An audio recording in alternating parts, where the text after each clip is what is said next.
Let's talk about the one thing you spend every single second but can never, ever get back. We're talking about your time. And we're going to figure out how you might be losing a whole lot more of it than you ever thought possible. So let me just start with a question. What if I told you that you might be throwing away half a year's worth of work every single year? I know, it sounds completely insane, but stick with me, because the numbers here are absolutely staggering. You know, Jordan Peterson has talked about research showing that wasting just 4 to 6 hours a day, which, let's be honest, is frighteningly easy to do, can cost you around $50,000 a year in lost opportunity, especially when you're young. Just let that sink in. This isn't just about lost time. It's like a massive invisible tax on your entire future. And this, well, this really puts it all into perspective, doesn't it? If you're lucky enough to live to 78, you'll spend over 28 years of that just sleeping. Work, that's another 10.5 years. Chores, errands, all that daily stuff, boom, almost 15 years gone. TV and social media will eat up another 9 years. So after all that, the time you have left for your passions, for your family, for actually growing as a person, it's less than a decade. Suddenly, that clock is ticking a lot louder than you thought, right? And that leads us right into our first big idea, the great time heist.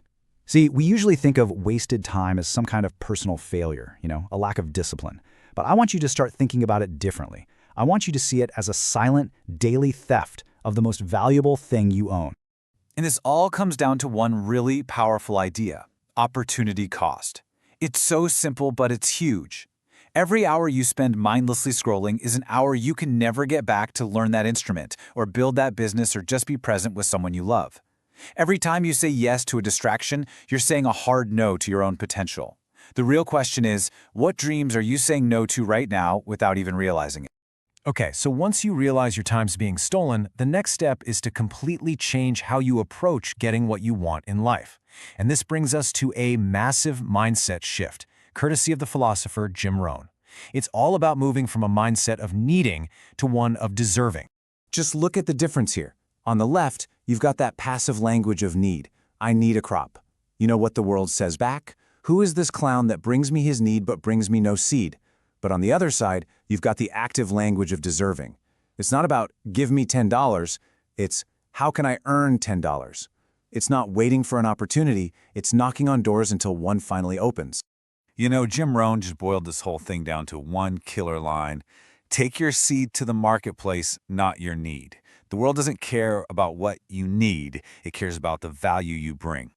So what is that seed the marketplace actually values? Well, it's your skills, it's your effort, it's your discipline, it's your willingness to show up and do the work. That's the real currency you use to earn the results you're looking for.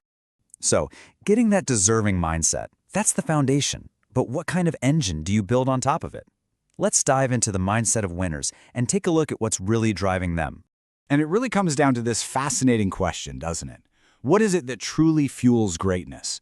Is it a pure, simple love for the game? Or is it a relentless, all-consuming need to win at all costs?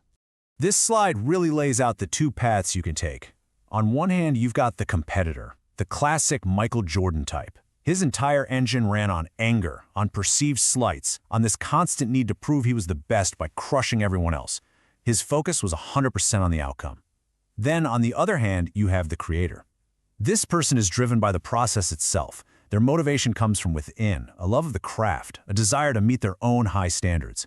One path? Well, it might lead to more championships, but the other might just be a happier, more fulfilling way to live your life. All right, so enough with the philosophy, enough with the psychology. Let's get super practical. Like, what can you actually do today to start taking back control of your time? And this quote from Jordan Peterson just nails it. So many of us hate the idea of a schedule because we see it as a prison. But that's totally wrong. A schedule is a tool for liberation. The whole point isn't to torture yourself. It's to intentionally design a day that you would actually want to live through. So here's the playbook, a simple 4-step process. First, just define what your ideal day looks like. Second, you gotta negotiate with yourself. Balance the stuff you have to do with real rewards you'll actually enjoy. Third, and this is huge, aim for 70% accuracy, not perfection. Getting it right 70% of the time is a massive win. And finally, just try to be 1% better next week. That's how you build momentum that actually lasts. But as you start building this new schedule, you have to watch out for the traps. These are those silent thieves we talked about earlier. The mindless scroll on your phone that just numbs you out. The unplanned day where you're just reacting to everything, saying yes to stuff that doesn't matter. That perfectionism that keeps you from ever starting. And of course, the biggest lie of them all, waiting for the perfect moment. Okay, so you've designed your day. You're avoiding the traps. This is where the real magic happens. Because these small, consistent, daily actions, they create something absolutely extraordinary over time. It's called the compounding effect. I mean, just think about this. 30 focused minutes a day. It sounds like nothing, right? But after 1 year, that's 182 hours you've invested in yourself. After 5 years, you'll have serious skills in that area. And after a decade, you could be a true master, an expert. These small deposits in the bank of time, they yield these incredible returns. And listen, this isn't just about learning guitar or a new language. This power transforms everything. That daily 20-minute walk compounds into years of good health.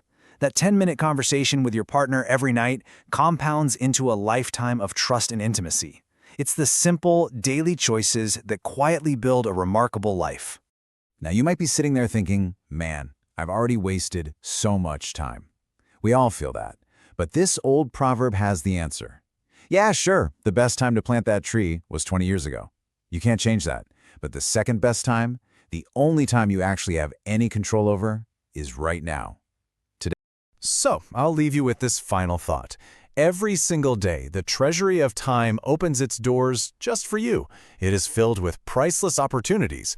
But those gates close at sunset, and there's no guarantee they'll open again tomorrow. So the question is, what are you going to collect today?